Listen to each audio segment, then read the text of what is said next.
.6602E to deliberate with persons designated by the governing body to negotiate real property transactions. Okay, approval of minutes. Does anybody have corrections?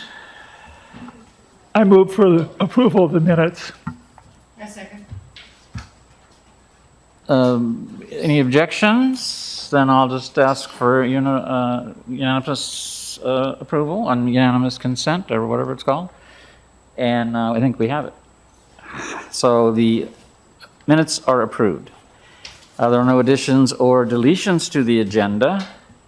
So onward to public forum. We have two folks this evening. Well, I'll call them up while I'm reading their names. Ron Owen and Corey Frank. If you would tell us which city you reside in, we don't need your address, and then turn the mics on by hitting the button. You guys are veterans, you know how to do this. You can decide who starts.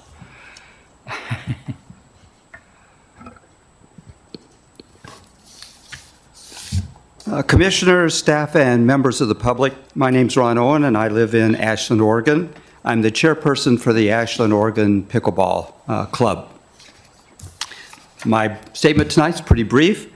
The Ashland, Oregon Pickleball Club actively promotes pickleball in Ashland and is proud to raise funds for the Ashland Parks Foundation. The club has more than 200 members now, and we are committed to supporting the Ashland Parks and Recreation Commission and staff. Our club held an All for Pickleball fundraiser on June 15th and 16th of 2024 from 8 to 5 at Lithia Park. The club event was highly successful. Let me give you a couple highlights. 120 club members participated in the event.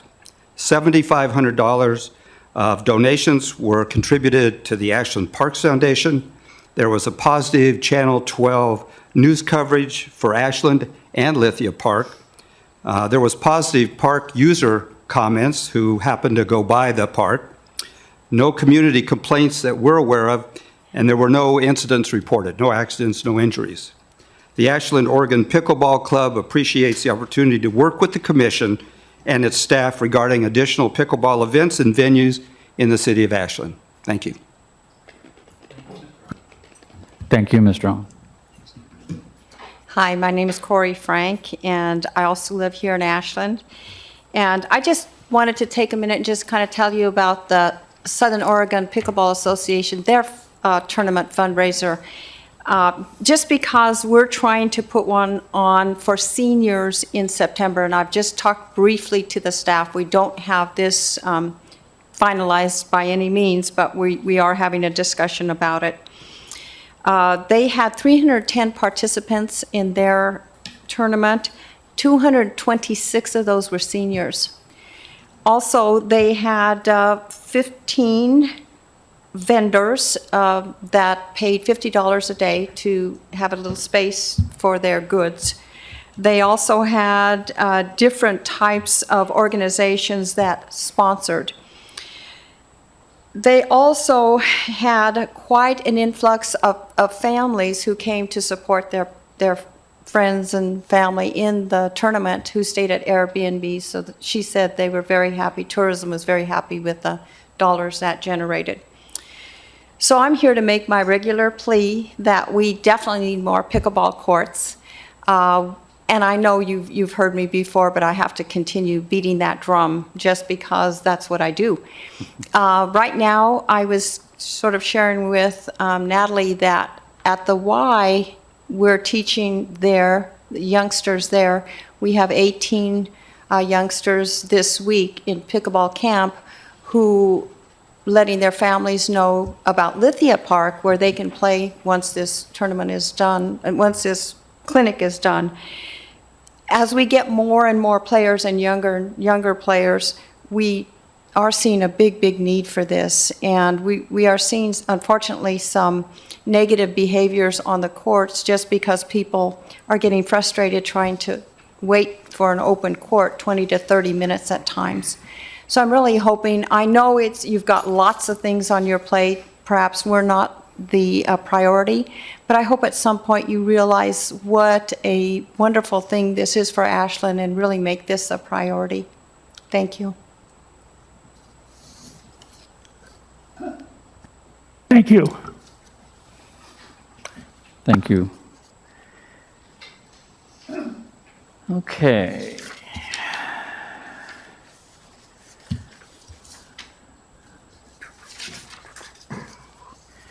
Nothing on the consent agenda tonight. Our deputy director Dials, who is acting director until, for the time being, has a short report, she says. Good evening, commissioners. I just have a quick report for you tonight on some happenings within Parks and Recreation.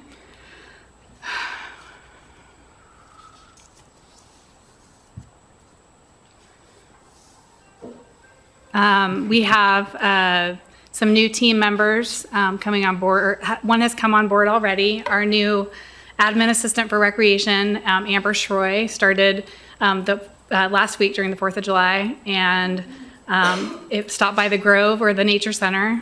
She's at the Grove Monday, Wednesdays, and Fridays, and at the Nature Center on Tuesdays and Thursdays. So stop by and introduce yourself if you happen to be in the neighborhood. She's been a great addition to the team. And then we are in process right now with a golf course manager position that we should be able to announce shortly.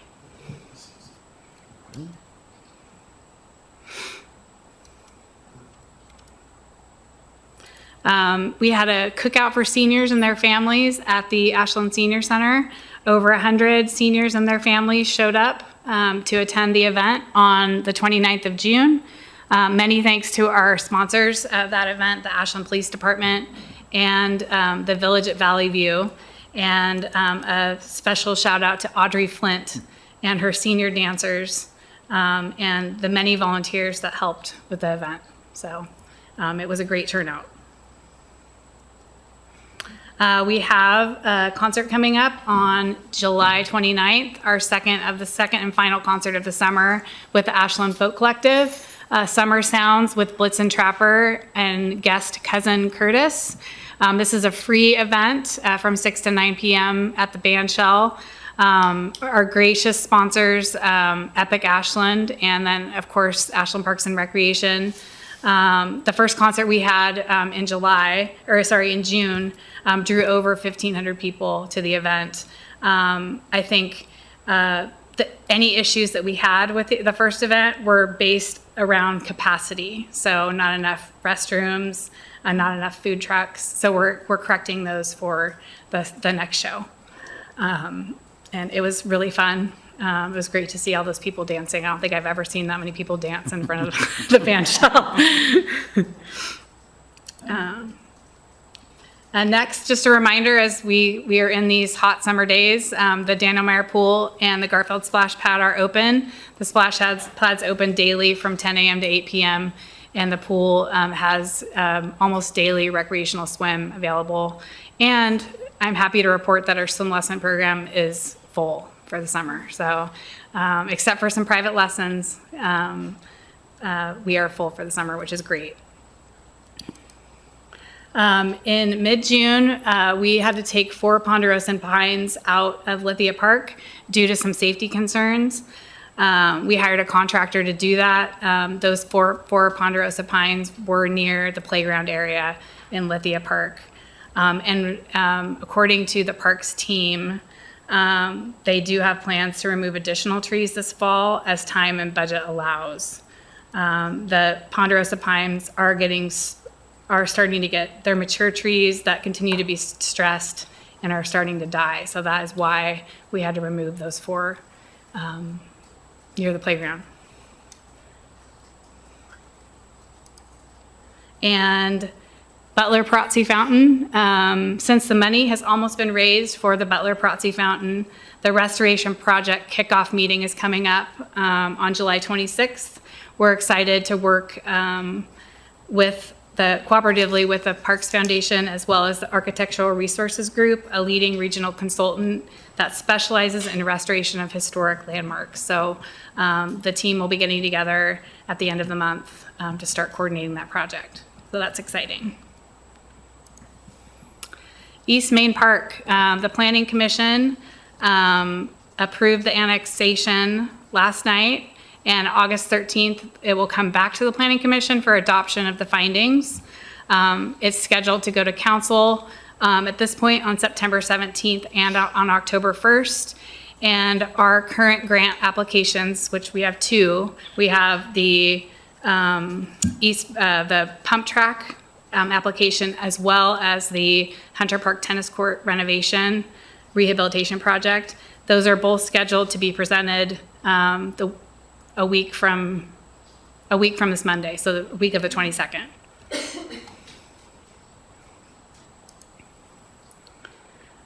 We had a Tanabata event at the Japanese Garden recently. Tanabata is an annual event that is always held on July 7th in Japan. On this day, people hang colorful papers where their wishes are written and placed onto bamboo branches to for their wishes to come true. Even on that hot day, when they had to end, they actually closed a little bit early. They still had over 200 people at the event. So that was a success, and a big thanks to our Japanese Garden Committee that is planning these events that are happening frequently in that area. Also, I guess I'll take a minute to note that there was a break-in recently at the Japanese Garden. Staff has been working closely with the police department and with risk management on the report and damage. We did receive damage to some screens in the docent booth. As the security system was damaged, a leaf blower and the donation box were stolen. Luckily, the donation box didn't have any money in it because we had just removed it recently. So more to come on that, and we will be getting some things replaced in that area. And finally, 4th of July, last week was a very busy week for the entire team. The staff worked across downtown during the parade and during the park activities, as well as supported the 4th of July run. Park staff worked closely with the chamber and the city to set up bleachers, coordinate booths in the ice rink parking lot, and to help provide water and electricity for the park activities. We had probably 5 park staff on that day, working throughout the day in the park, as well as a recreation staff member working the run in the morning. The run itself drew about 475 people. 225 ran the 10K, and 250 did the 2-mile fun run. And proceeds after the expenses from that event do go to the Phoenix and Ashland cross-country teams for coordination of that event. And that's what I have. Any questions? Actually, I just wanted to compliment you for the job that you're doing as our interim. You're doing a great job, and I really feel a lot of confidence in you taking over that role. So thank you so much for the great job you're doing. Thank you, staff. Thank you for your report. Takes us to item 7, business. The first item, appointment of Parks and Recreation Director. I'm going to turn the floor over to Assistant City Attorney Carmel Zaran, who would like to make a statement. Okay. Yeah, I just want to thank the commission for your diligence in the director search. And I also just want to clarify some confusion that any final decision should be by, as we've all learned, by a motion, a second, and then a vote. So apologies for my part in not being clear on that process and for not chiming in. So with that, I turn it over to Chairman Bachman. Thank you. I believe Rick Lant has a motion. I should say Vice Chair Lant. I move that we appoint Rocky Houston as Director of Parks and Recreation, and that we acknowledge that the city manager executed the employment agreement prematurely when the HR director tendered the document to management, and that we ratify the attached employment agreement in support of hiring Rocky Houston. Second? Second by Commissioner Lewis. I will second that. Any discussion? Roll call vote, please. Yes. Yes. Commissioner Bachmann, Yes. Commissioner Lewis, Yes. and Commissioner Lunt. Yes. All yes, motion passes. Thank you. Next item is, the next two items will be presented by Deputy Director and Acting Director Dials. The first one is the City of Ashland new website update. Thank you, Commissioner Bachmann. I'm going to invite Dorinda Cottle up. She is the City Communications Officer, and she's going to give an overview of the new website. She's going to focus on the Parks and Recreation functions of the website. So over the last, so after the competitive sealed bid process that the city went through back in August of 2023, we implemented Civic Plus. Over the last several months, the city and park staff have worked to transition the website to the new platform with a focus on the ease of use and cleaning up the website to essential information. We also have transitioned the Civic Clerk, a new agenda management module. And I do want to recognize the team from Parks and Recreation that helped transition the website. That includes Jenna Guayo from the Nature Center, Lonnie Flora, our Recreation Manager, Natalie Metler, and Shannon Holt from the Senior Center, and who am I missing? Suleiman Shelton, our Volunteer and Event Manager. So, and the Nature Center, yes. Oh, and I guess me too, but so that was the team that transitioned our website. We kind of tried to count up our hours recently of how much time we spent. And I think it was close to almost 200 hours that we spent, and we're still going. Like, we still have lots to do, but Dorinda, I'll turn it over to you. Thank you. Thank you, Rachel. Hello, Commissioners. I'm Dorinda Cottle. I'm the Communications Officer for the City of Ashland, and I'm glad to be here tonight to give you an overview of the new website and to show you how Parks and Rec is represented on the new website. And Natalie is here with me tonight as support and to help with any questions that you all might have.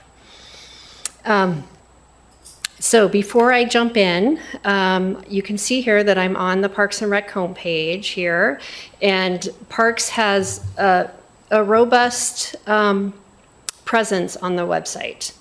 I'd like to give a little bit of background before I dive in.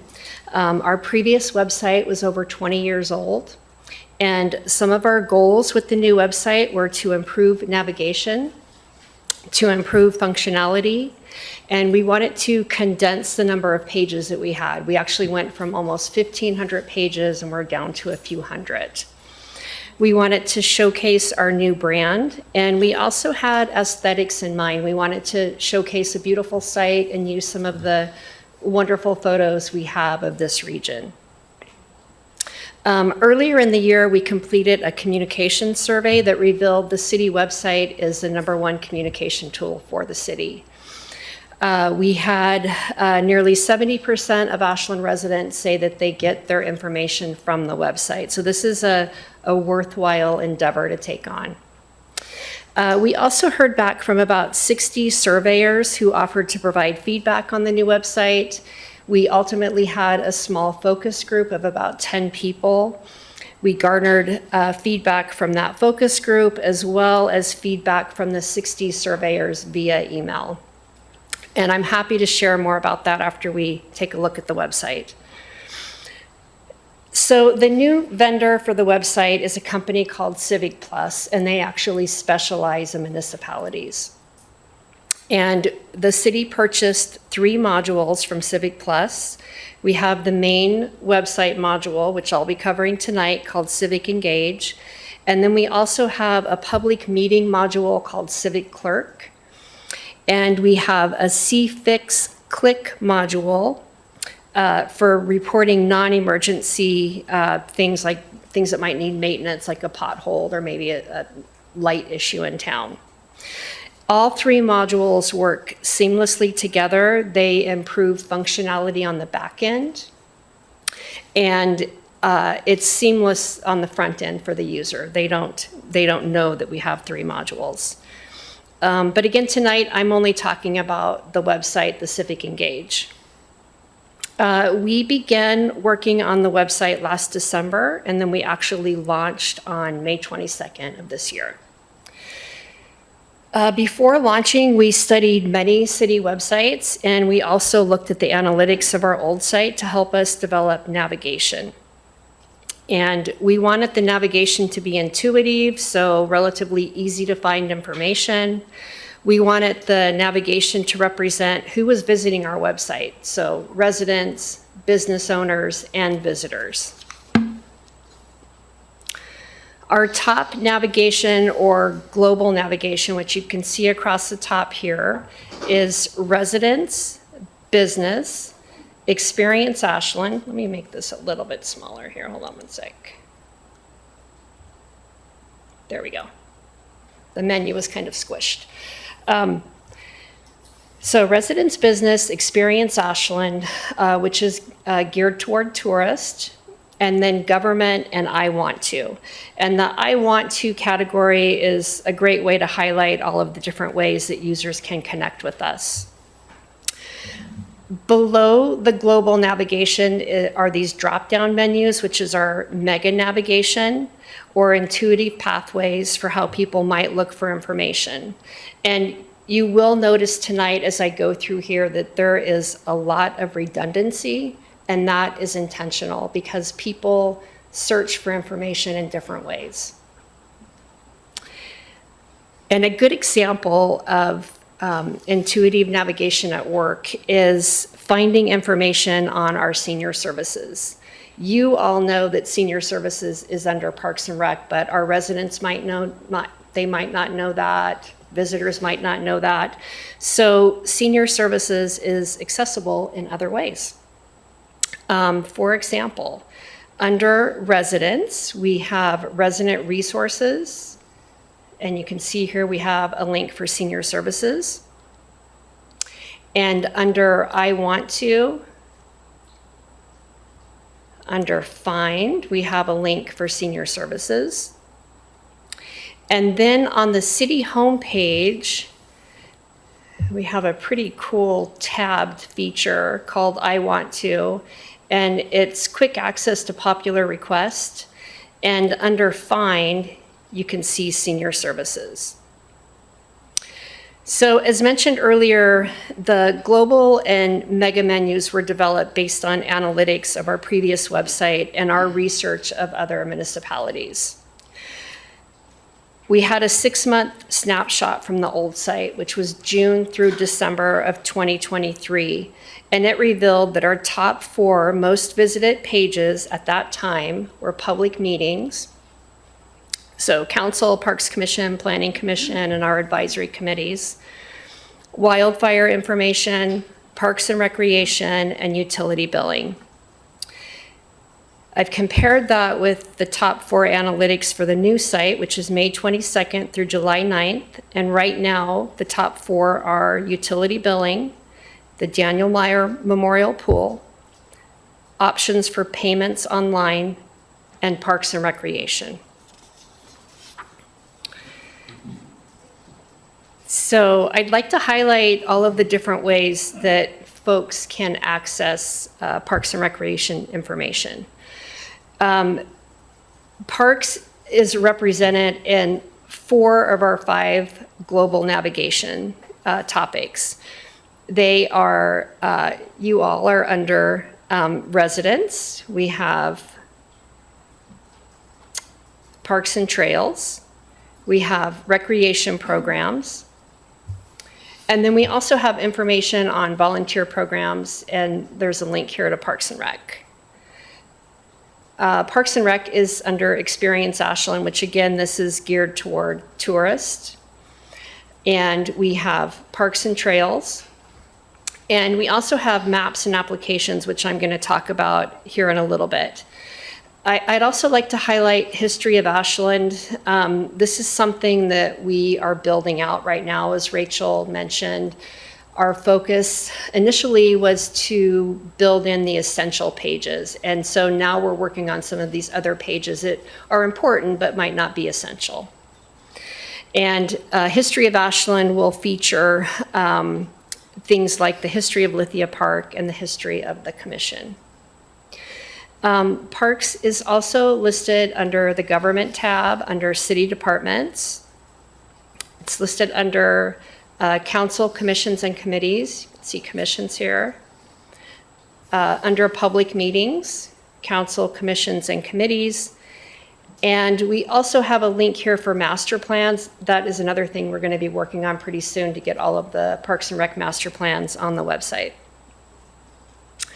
Parks and Rec is also under I Want To, under contact. We have contact Parks and Recreation Commission. We have under find, we have a couple of different links. We have Parks and Trails. We have facilities and park rentals, and recreation programs, senior services, and volunteer or citizen programs. And also under I Want To, under sign up for, we have recreation programs.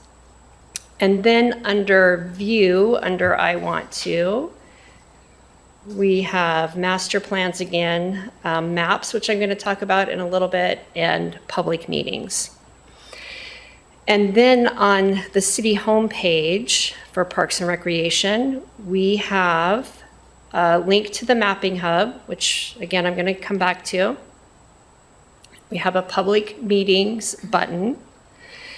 And then we have these 6 photo tiles, and Parks and Rec is one of the tiles. And then coming back to I Want To tab feature for the quick popular request. Under contact, we have contact Parks and Recreation Commission. And under find, we have city departments, facility and park rentals, recreation programs, parks and trails, and senior services. And lastly, here under meetings, we have public meetings again.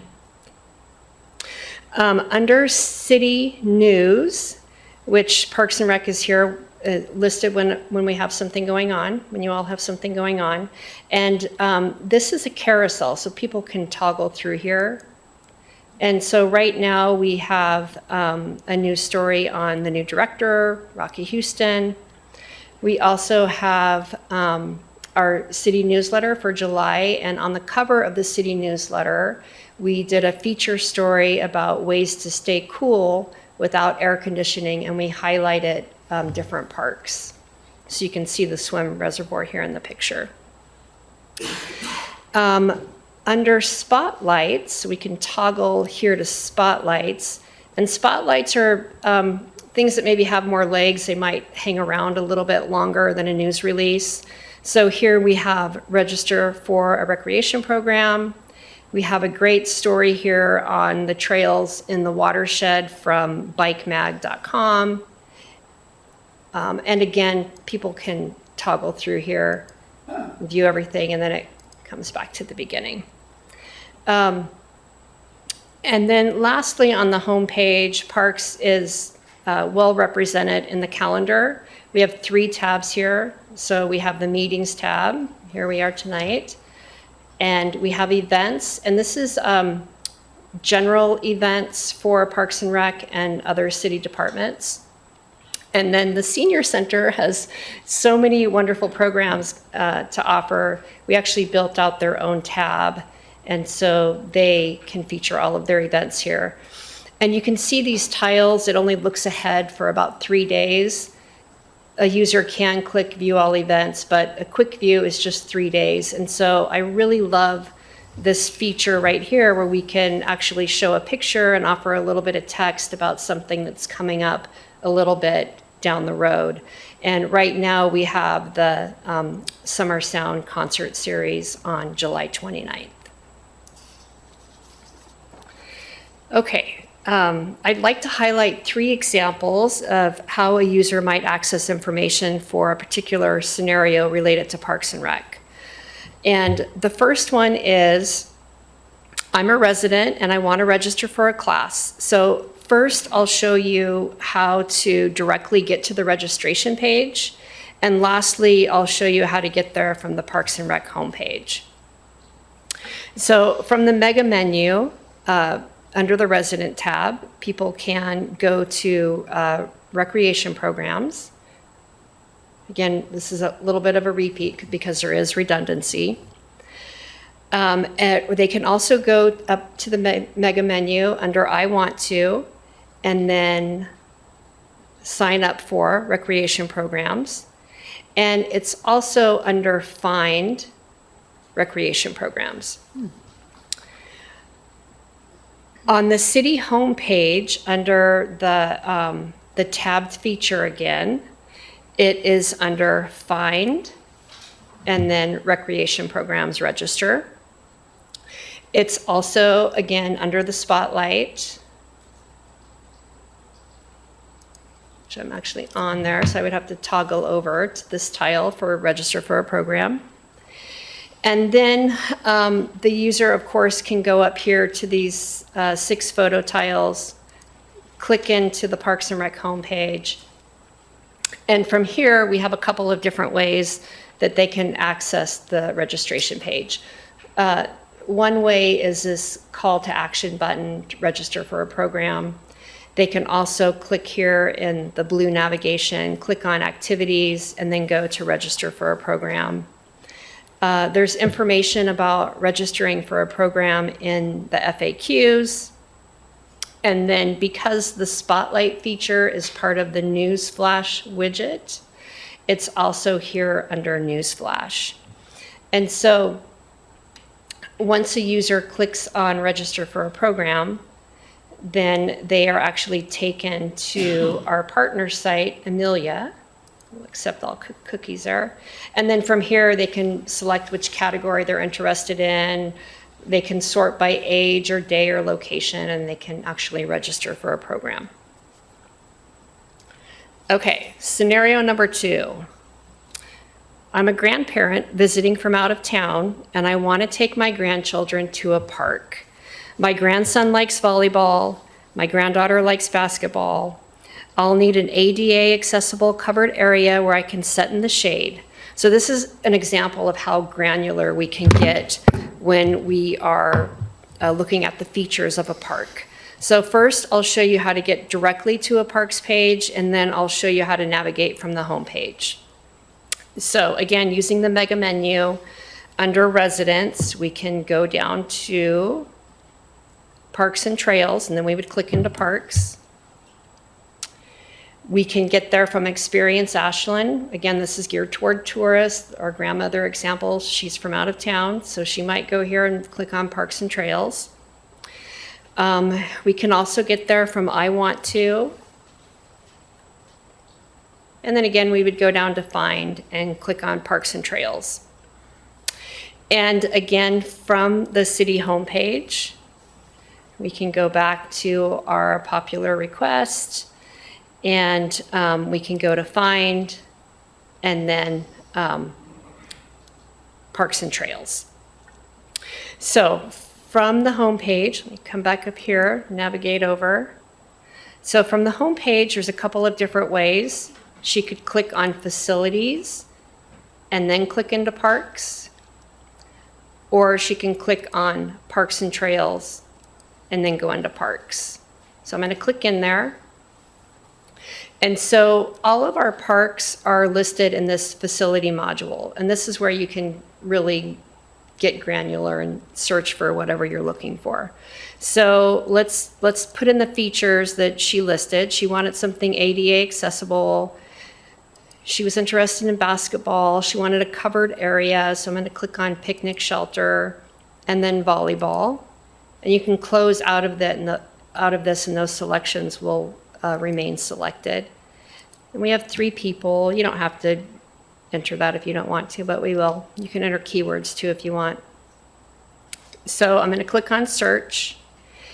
And we all know Garfield Park is the only park with those features, but I think it demonstrates the point that we can really get detailed.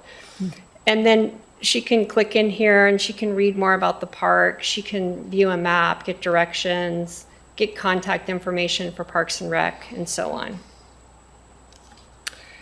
Okay, one more example. Okay, this example, this scenario is I'm a tourist and I want information on parks and trails. So from the mega menu, we could go to Experience Ashland and then click on Parks and Trails. Or from the mega menu under I Want To, we could go to Find and then Parks and Trails. And then from the city homepage, so I think you're getting it, there's multiple ways to get there because we all think about things differently, we navigate differently. So from the homepage, they could just go to Maps, which I'm going to show you here in a sec. And then back to our popular request tabbed widget, they could go to Find and then click on Parks and Trails. Or they could go to our homepage. So I'm going to go back in here to Parks and Rec. And then I'm going to go to Parks and Trails. And I'm going to actually go to the homepage for Parks and Trails. And on this page, we have this fabulous list of all of our parks maps. So they could just say, well, I'm just going to go through here and pick something here. Or they can actually go into our new mapping hub. And so if you click in here,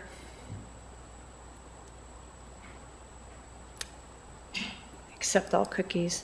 So you can see here everything that Parks and Rec has to offer. We have our Parks and Rec Finder. We have some of our great story maps like the historic Lithia Park Tour or the Lithia Park Trail Guide. These are self-guided tours for folks.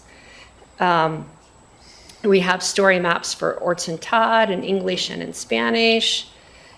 We have some stats here on our parks. And then scrolling down, we have all of these fabulous maps.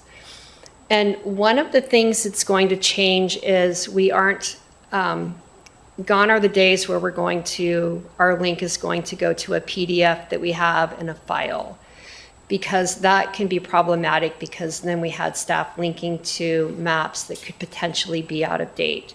So by linking to this mapping hub, not only can the customer see or the resident or visitor see everything that we have to offer, but you can be assured that it's going to be the latest map. Let's see here. I want to go back to the Parks and Rec homepage. And I just want to highlight all of the ways that the commission is represented on the Parks and Rec page. You all are listed under About Us, under Get Involved, and then on the actual page itself, under Important Updates, we have Board of Commissioners. Folks can view public meeting agendas, and there's also an FAQ question in here about parks. It's more geared toward like the history of parks and the municipal code, but there is more information there. So that almost wraps up what I wanted to share with you. I just want to add that, we're still refining the process. There are some pages that are not built out. And again, we focused on the essential pages first. We are continuing to take feedback, and residents, visitors, business owners are more than welcome to contact me if they would like. They can click on the Stay Connected button here.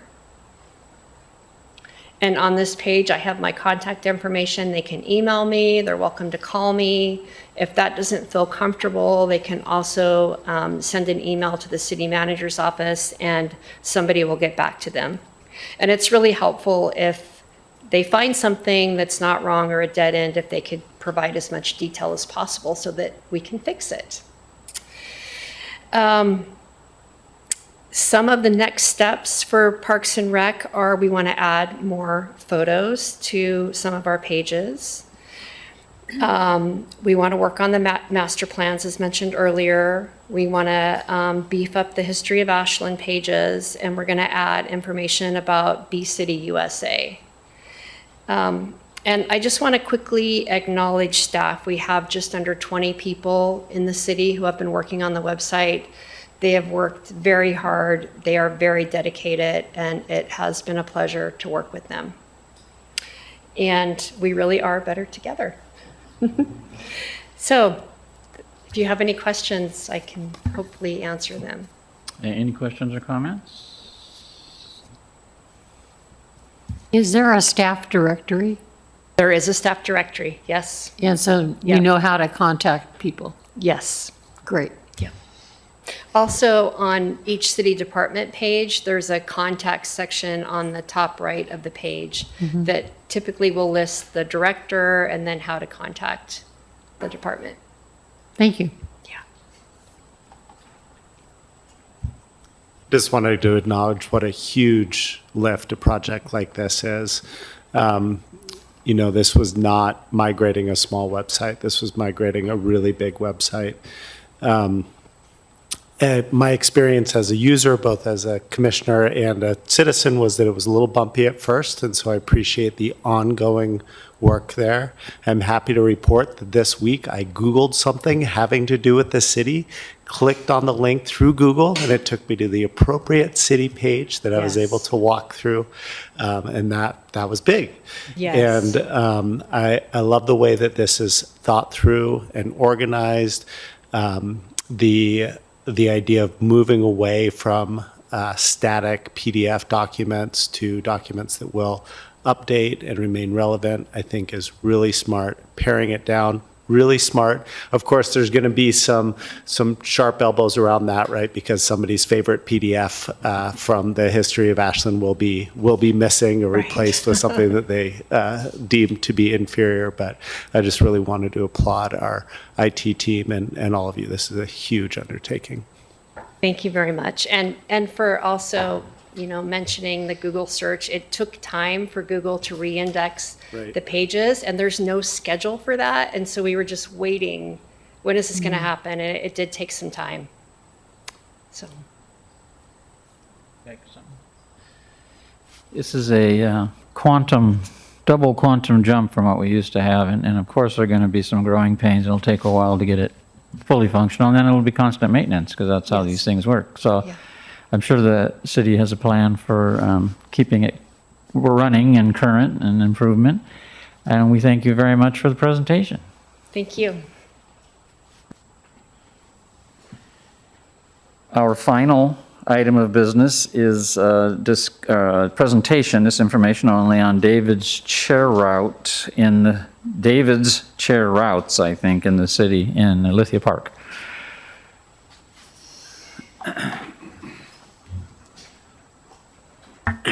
Thank you, Chair Bachman.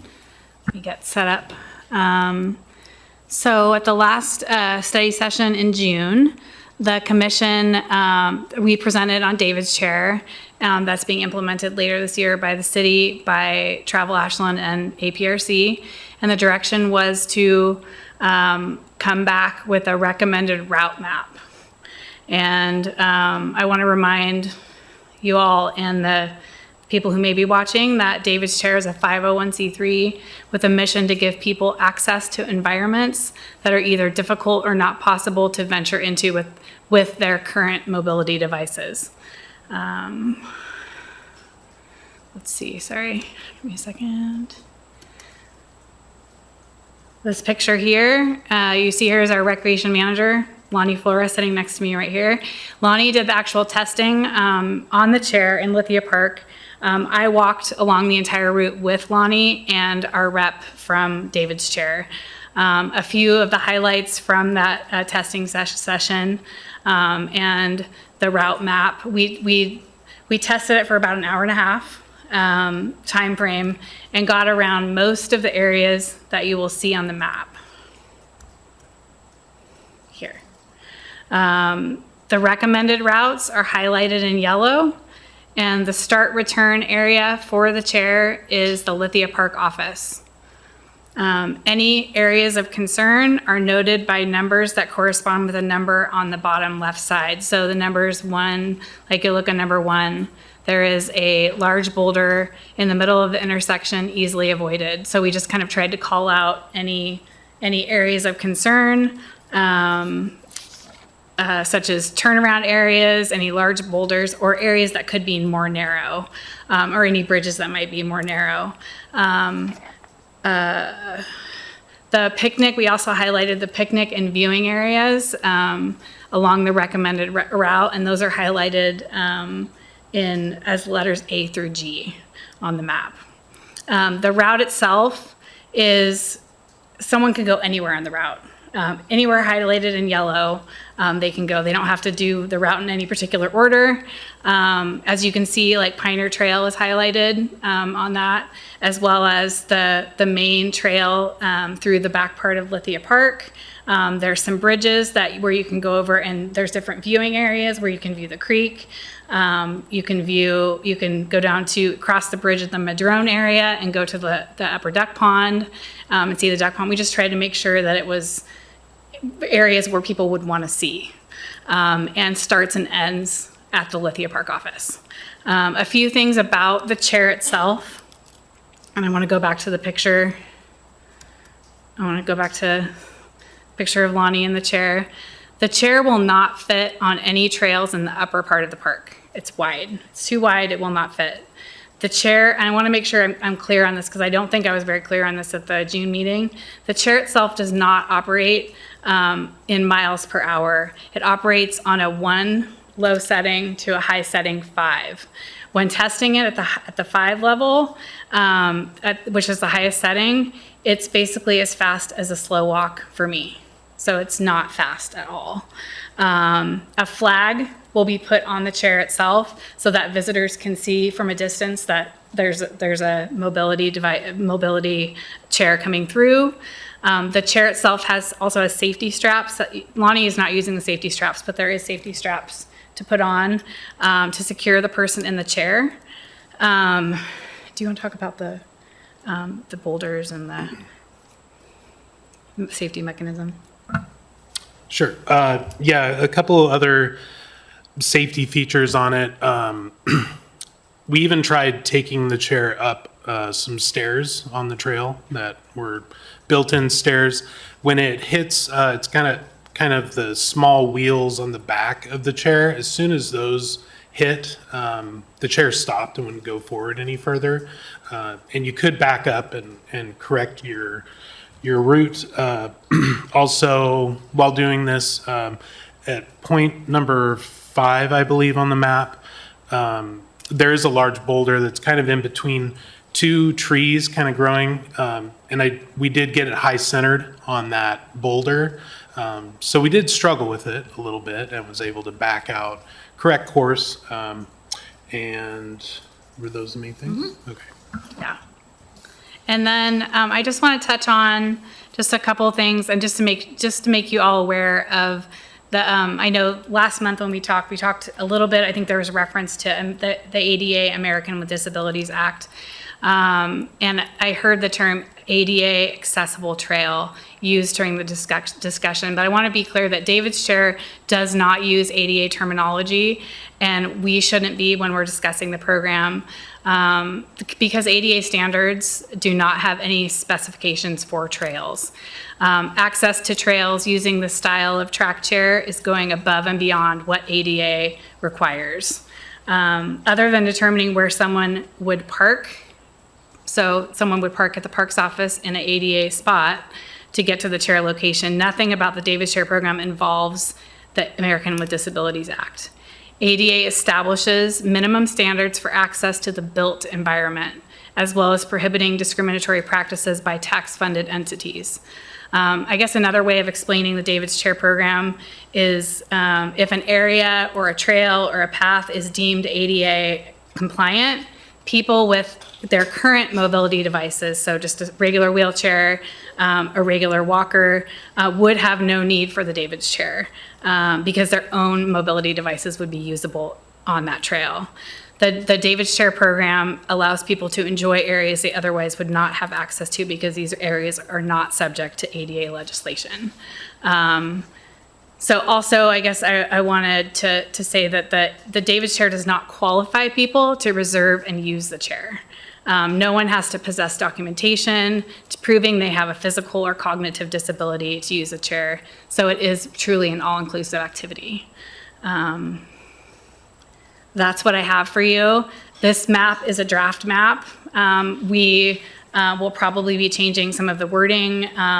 We'll do some testing, probably with some people. We actually do have a champion volunteer that is really excited about helping us run the program. Tim Muser, if you know him, he's our graffiti, volunteer graffiti expert, and he is championing this program. So more to come on it, and I'm happy to accept any feedback that you all have tonight.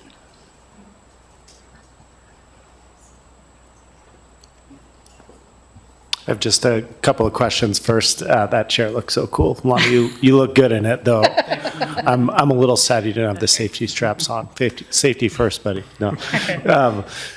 My two questions, I guess one you sort of answered because you were talking about that this is outside of the ADA program. So I'm assuming that the reason that the map doesn't have the areas of the park that are closest to the plaza are because much of that area of the park is in fact ADA accessible, and therefore people could access it with their current mobility devices. So we, the reason that if you look on the map here, there is number, let's see, looking at this number, D, which is the Madrone picnic area.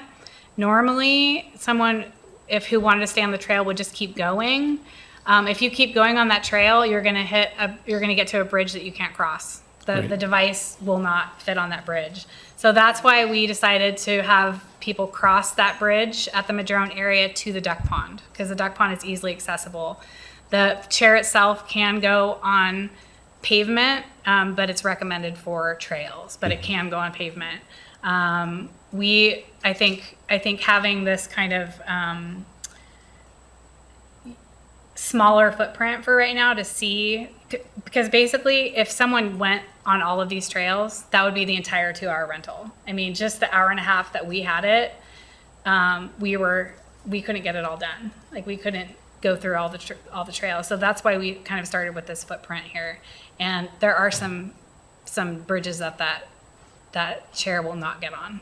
Right. So That's perfect tee into my second question, which is about the width of the chair. You know, knowing all of those trails really well, there are a couple of sections that I could think of that I would be worried about people being able to pass a chair that large, particularly on the west side of the creek. So, you know, for example, thinking about the section between the picnic area that you were just talking about in the Park and Rec office, that's not a very wide section of trail. Similarly, the bridges up towards the picnic area above that, above Park and Rec, again, gets pretty narrow. Bidirectional traffic there, runners, things like that. What are your thoughts on that? do you want to take this one? Sure. While we were testing the chair, we did come across other hikers, and it was basically a process of me stopping while people continued on, just kind of giving a right of way.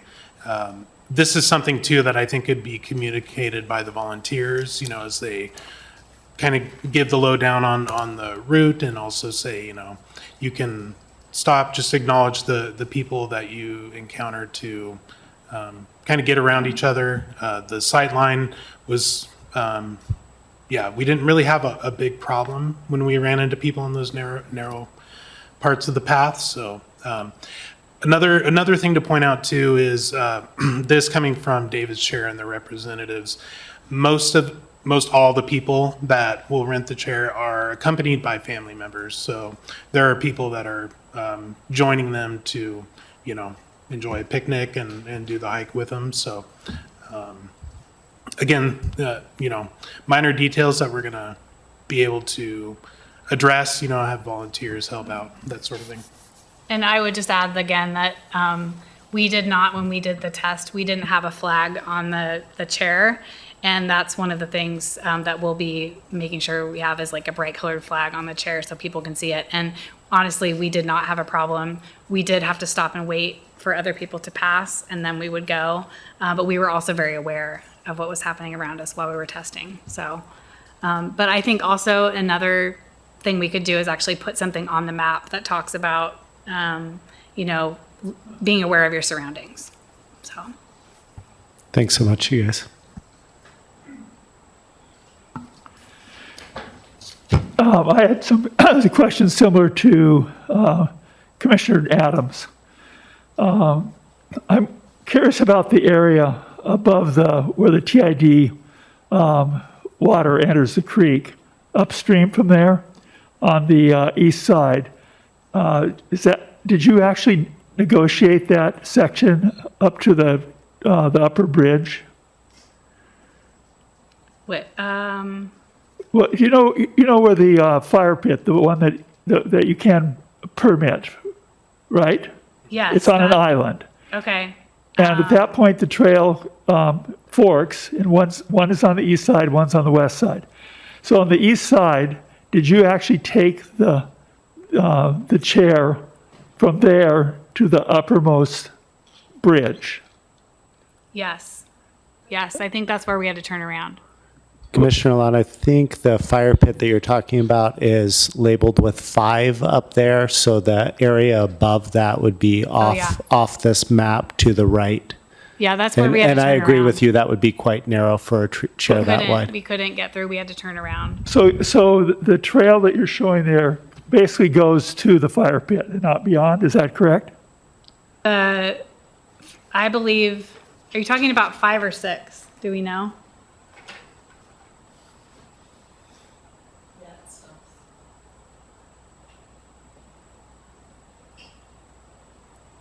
Is the fire pit close to Cotton? So that brings up another question. It looks like, from looking at that map, to off the point 5, that the trail just goes up and stops. Is there room for a turnaround at that point? So on number 5, I just want to be sure. Yes, number 5 is where you would turn around, and yes, there is room to turn around because Lonnie was able to turn the chair around in that area. It has 0-degree turn radius. Okay, that's the spot, I think, that used to be where all the rock monuments were. Yes. Okay. Yeah. So, right, it's above there. I couldn't imagine how you could No, get there's no get down way. there. You couldn't get up there. Thank you. Yeah. Hey, first of all, I want to thank staff for taking advantage of these things that are made available to us, and I'm really excited about getting people out into the park that they maybe have never been able to go to. So I'm sure there'll be a few bugs and I'll be happy to hear the feedback from this as well. So this is a really new thing for us as a community, and I'm excited. Thank you. We are planning at some point to have, when the chair is here, we aren't rolling it out for a while, but we probably are going to have some kind of event where people can come and see it and try it out. And we'll make sure that the commission is informed so you can come and check it out. That was going to be my question, which is when approximately would that be, and then how would people be signing up for it after that? Yeah, we still have some work to do on our end with finalizing we want to make sure our volunteers are properly trained. We have some things still to do with the legal department and waivers and making sure that our process is set. But now that we have an idea of a map and a way to move forward, we're going to continue to do that. So it's looking like it's probably going to be later in August, early September. So. Great, thank you. Anything else? Thanks a lot. Excellent presentation. Look forward to having it in action. Next, item 8 is the look ahead. And I'll ask our acting director to walk us through that for the next few meetings. I will say that at this point, it's highly likely we won't have a study session on the 7th, but that's not determined yet.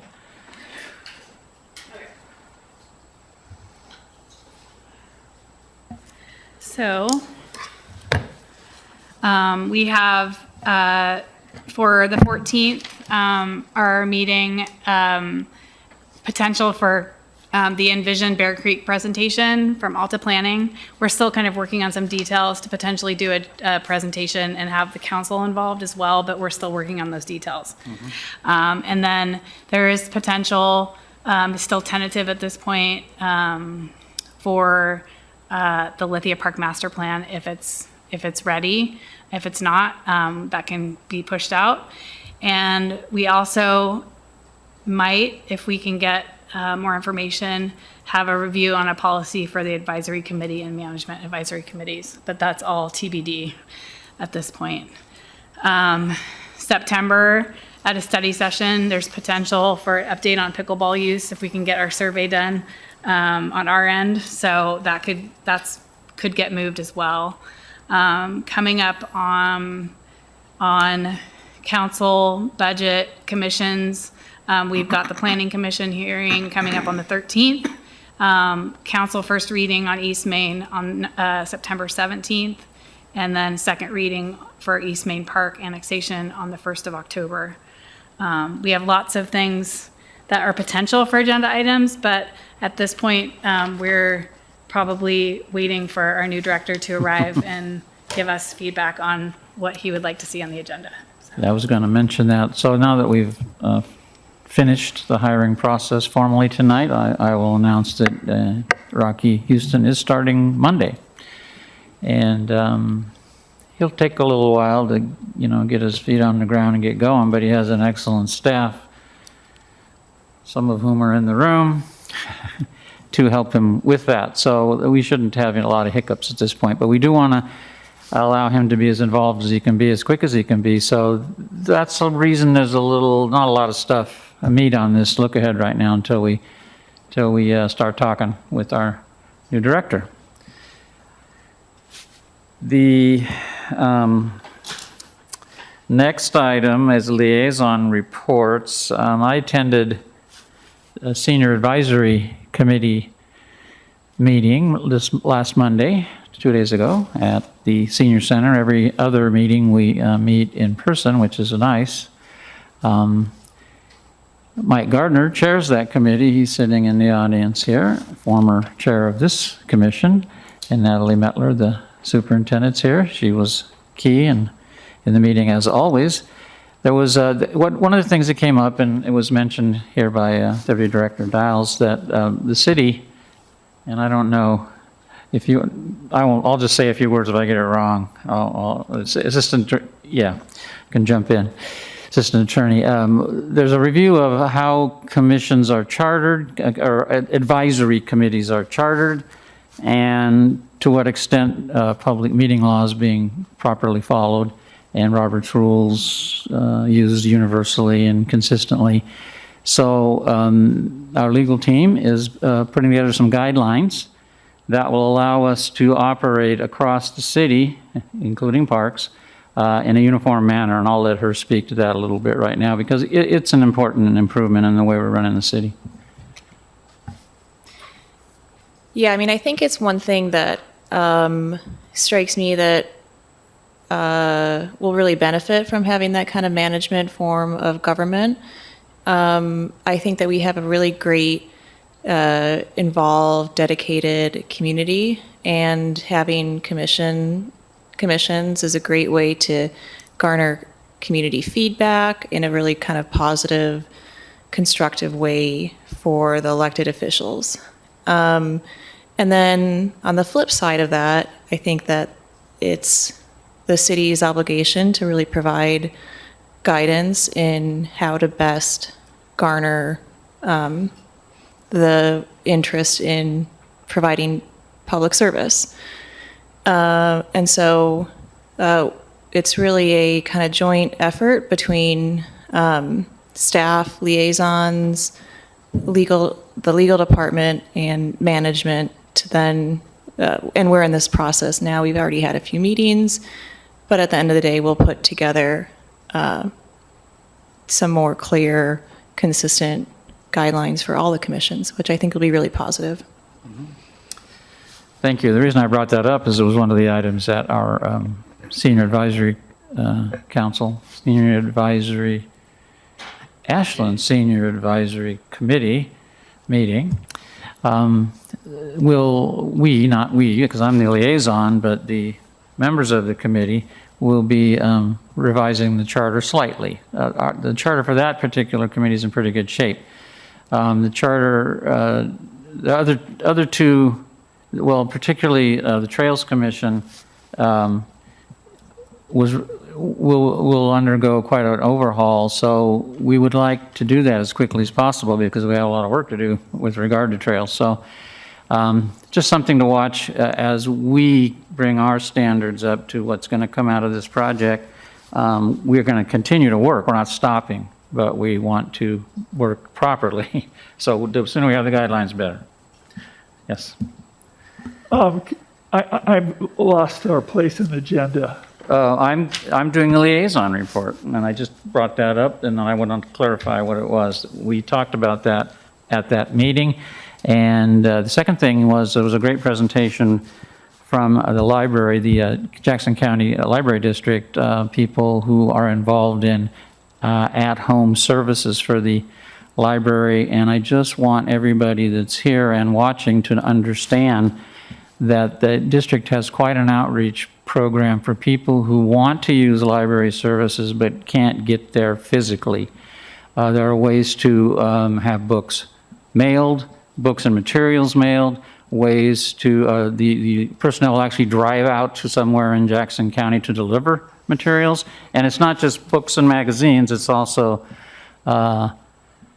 as they call a library of things. So they will loan, say, someone who can't read anymore and wants to listen to the books, they'll loan them audio equipment to listen to audio books. So it's quite a service. So I just want everybody, again, listening to understand that there are services for people who need them that they might not be aware of. And if it's something related to the library, then please contact our people at the Senior Center and they can put you in touch with at-home services. So that's what I have from that meeting. Very good meeting, as usual. Anybody else have a liaison report tonight? It's not something you've been to that hasn't, this is the time we'd like to talk about it. Well, there has been activity with the Envision process. That's the county's Bear Creek Greenway vision for the future. And that's why it was mentioned by Acting Director Dials that that's going to be on the agenda. And that's going to be really, this is a really big deal because the Bear Creek Greenway, I'm sure almost everyone listening and in this room has used that greenway. And it's an incredible amenity for our community. And as it's grown, there are certain issues that have arisen with it that are that the county commissioners, to their credit, led by Dave Donner, have really are attempting to address. And that's what this presentation, hopefully next month, will be about. And it also, there are financial implications. So this is a really important topic, and I want to commend the county and Alta, the company that is leading, the consultants are leading this. They've been incredibly receptive and welcoming for lots and lots of feedback, which you can imagine I've given them, among other people. But the point is that they're hungry for information. And now they're in the kind of the final draft stage, and they're ready to bring it to the public. Thank you. And that brings us to upcoming meeting dates. The RDAC, the Recreation Division Advisory Committee meeting on July 18th in person at Lithia Cabin at 4 p.m. APRC study session August 7th, as I just said, May It'll be a Zoom meeting if it's held, but at this point, it may not, we may not need it. APRC business meeting on August 14th in person here in council chambers starting at 6 p.m. And without objection, I will adjourn the meeting. Meeting adjourned. Oh, We're adjourning into executive session, we're correct? adjourning this meeting and then we're going to executive session. Meeting adjourned.